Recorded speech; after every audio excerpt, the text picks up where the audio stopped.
Hi, I'm Kevin, And I'm Amanda. and we are serving up. All that jam.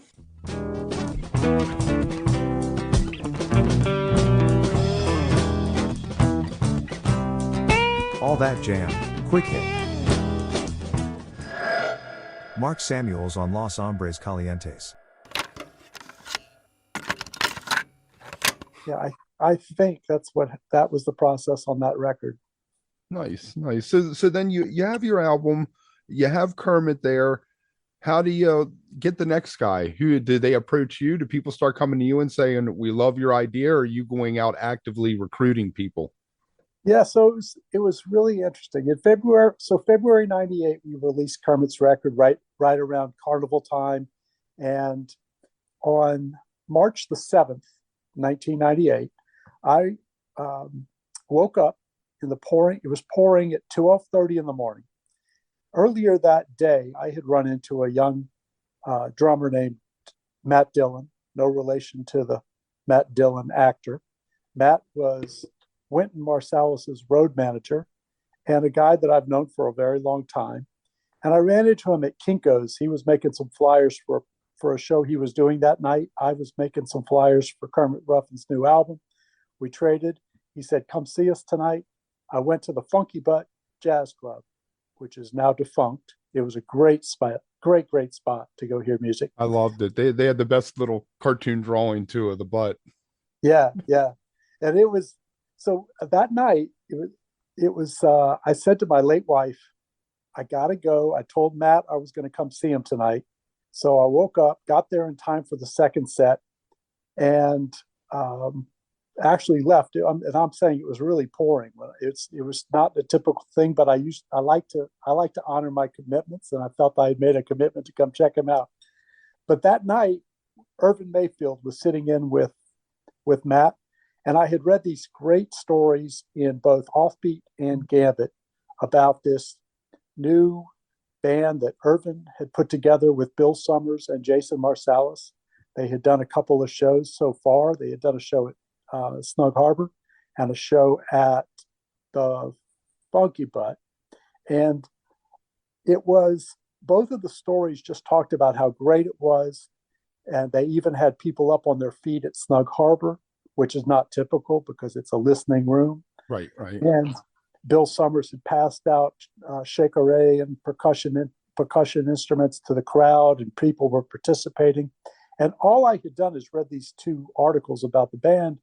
And so at the end of the night, when I was visiting with Irvin, he said, "I hear you're doing well with Kermit's new album. Are you interested in putting out a record by that band?" And I said, "Sure, but if you want to do something in time for the Jazz Fest," which was what these stories talked about. It said that they were going to make something that was going to be on cassette available for Jazz Fest on themselves. I said, we're going to have to sign a deal like in the next few days. So sure enough, on 4 days later, we signed a 3-record deal. And that was Los Hombres Calientes? That was Los Hombres Calientes, yes. Yes. And I got to see them at the Kennedy Center once. Yeah, that's it. I traveled quite a bit with the band in the early years, and I got to see them everywhere from the Greek Theater to the Playboy Jazz Festival to Cancun and Mexico City and Brazil. I traveled quite a bit extensively with those guys, and I really missed them. Yeah. So what happened? Did they just it ran its time? It had its shelf life. It's basically yes. Yeah, the band early on. Jason Marsalis did the first 2 records with the band. Then we brought in Horacio Hernandez El Negro to replace him. Then the band expanded. We added some horns. But Bill Summers was 30 years Irvin Mayfield senior. Right. And they just there was it's tough to keep a band busy and on the road and deal with personalities and all those kinds of things. But we did 5 records and a DVD with them. But back to them, it's that first record we recorded it was the #1 selling CD at the New Orleans Jazz Fest that year. It came out 5 weeks after we started recording the album.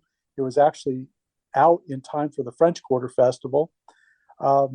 We probably sold 1,000 copies of it just at the Jazz Fest itself. And it later, a year and a half later, won the Billboard Latin Jazz Album of the Year. Nice. Was that, that was your first Billboard award? That was the first and only win of a Billboard award. Okay. We've had 4 of their 5 albums actually were finalists for that award, and it's actually an award that is objective. It's based on sales. Right. So that was really an amazing thing for us with our second record ever. And that year at the Jazz Fest, they were like the top seller, and Kermit Ruffins was the second or third best seller. It gave me the opportunity to leave my energy company and devote full time to the record label. And then in June that year, I bought out my partner.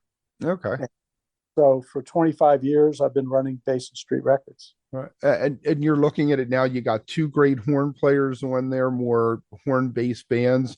Do you start to think I want to expand out and maybe get a blues guy or a piano player or something? Or is that something that just occurred naturally? You ran into somebody and boom, you're like, join me.